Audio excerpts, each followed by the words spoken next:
Georgie's box of toys and his palette and his colours and his imagination is so fantastic that you're not really in a movie. You're in Georgie's head.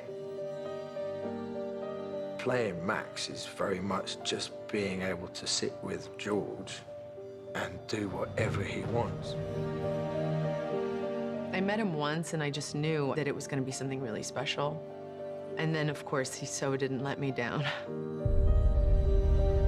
Whereas CHARLIZE has the precision of the dancer, Tom has that sort of wildness.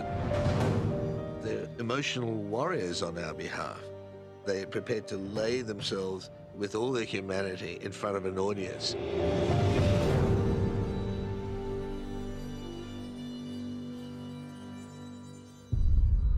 The best thing about Max is that he's not just a quintessential cookie-cutting hero. He's an anti-hero. A man who's got a tremendous amount of trauma and horror in his life, and all he wants to do is go home. But he doesn't have a home. He's searching for something. It was that thing that went the moment Tom walked through the door, I felt that same, whatever that feeling is that I felt when Mel Gibson first walked in the door 30-odd years ago. There's no point in ever trying to pretend that I was going to replace Mel's Max.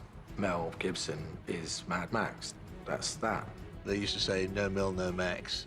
But there is that similarity between Tom and Mel. Very masculine. At the same time, there was a softness capable of gentleness as well. So it was a very interesting dynamic. I met Mel. We had lunch, and he handed over the torch. I don't think he felt very impressed at the time, but I think that's Mel's one. And then he wrote some nice emails as well to my agent and said that it was the right thing to do and that he'd possibly met somebody that was crazier than him, which can only be a compliment. George decided that he was a kind of wolf, Max. He's in a bad way. He's captured and he's no different from a wild animal. Monosyllabic, can't talk, doesn't know his own voice. On escaping his situation and meeting Furiosa, he slowly finds his voice very slowly throughout the piece. When I met with George, I believed him when he said to me, I want to create a female character that can stand next to Max, this very iconic character who's like the ultimate when it comes to this road warrior. I thought that would be interesting to find someone who in another time would be regarded as a great beauty, but in this post-apocalyptic world, she's become a hard-bitten warrior. He was so excited about creating an anti-heroic woman who was really driven by these very, very pure human flaws. The paradox here is a very strong woman, statuesque more than just physically in her persona and her spirit. And at the same time, you recognize the vulnerability. It's not just a mask. The two things are there. This idea that she's kind of saving these women, to me, just didn't feel as interesting as they belong to a man who hurt her incredibly, and she's just had enough. And she's gonna take these women with her, and she's gonna take what matters to him the most. So it really is the ultimate story of revenge.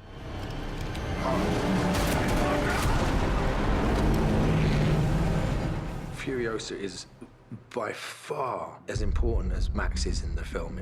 In many ways, it's her film, and Max is on for the ride. They're both built to survive the most isolated, horrific elements. Of course they meet, and of course there's a relationship, an unspoken understanding, and there's a connection between those two.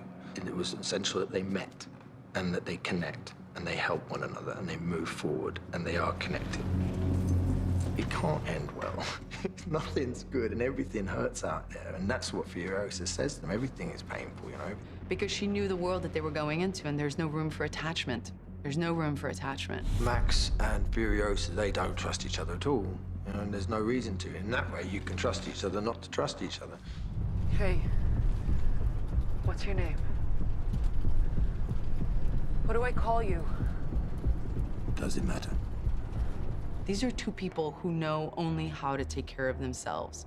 The material allowed for us to kind of go up against each other and also create two characters that didn't, you know, fall for each other or became each other's best friend. Or this was so truthful to the world that he set them in that there was no room for anything like that to happen.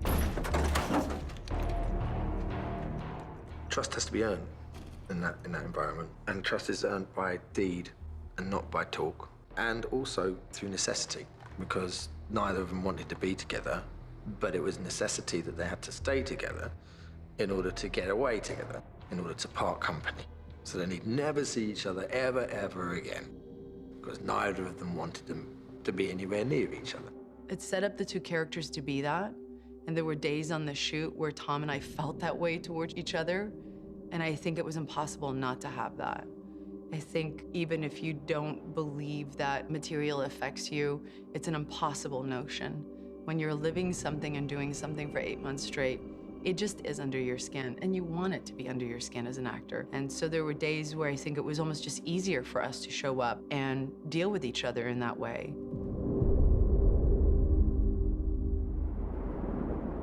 We were up against conditions that didn't necessarily make for an easy shoot.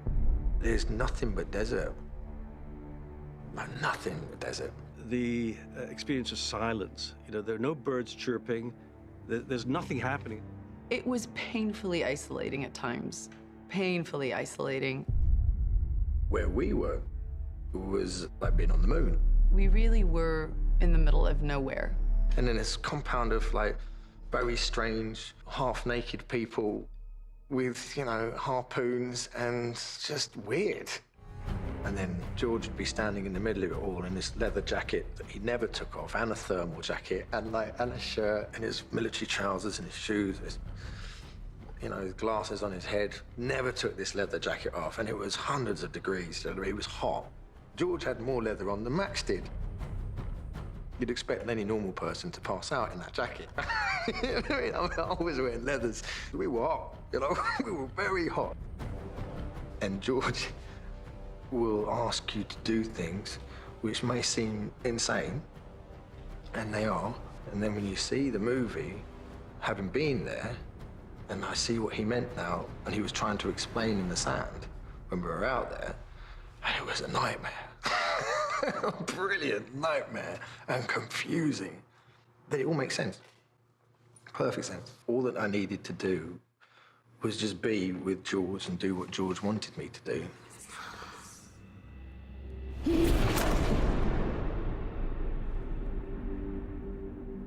Although we were in this vast wasteland of Namibia, for a lot of the time, our cast was stuck in the cabin of the war rig.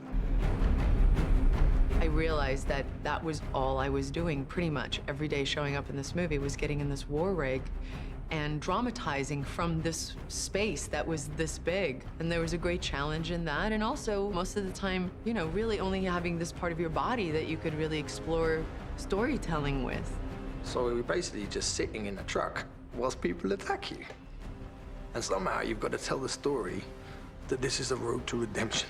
I think it could be very frustrating to a lot of people, but to George, it's in the challenge of all of that, it's almost what he thrives in, and that's when he comes alive.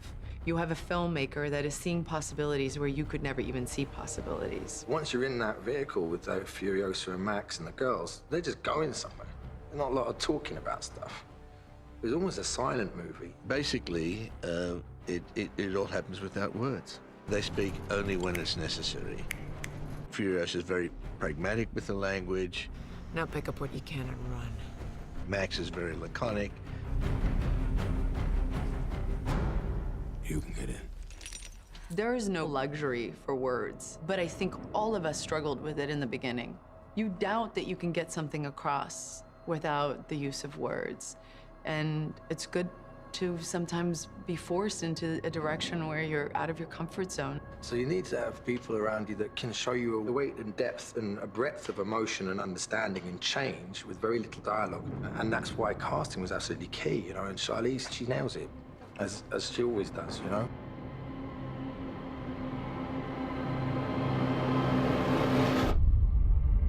I think what George really, really succeeded at is creating a world that I think will be extremely satisfying to his loyal fans who love the movies from the 70s, but also to a generation who might not know those movies. Everybody wanted to achieve George's vision, really. And ultimately, you know, just wanted to make him happy, because he had a plan. I think the cast that were there bonded, as we all did, and they had difficult moments, but just having gone into the wilderness for longer than the 40 days and 40 nights and survived. I don't think I've ever hugged cast and crew as much as I did on this film when we were done. It was a really emotional goodbye. We had really been through it. We had lived it. We were in it. You know, it's still a very, very close family. And I don't think a lot of movies have that because it's just not enough time where you really feel like you've seen people at their worst and you've seen them at their best. And at the end of the day, you just kind of go, we did it.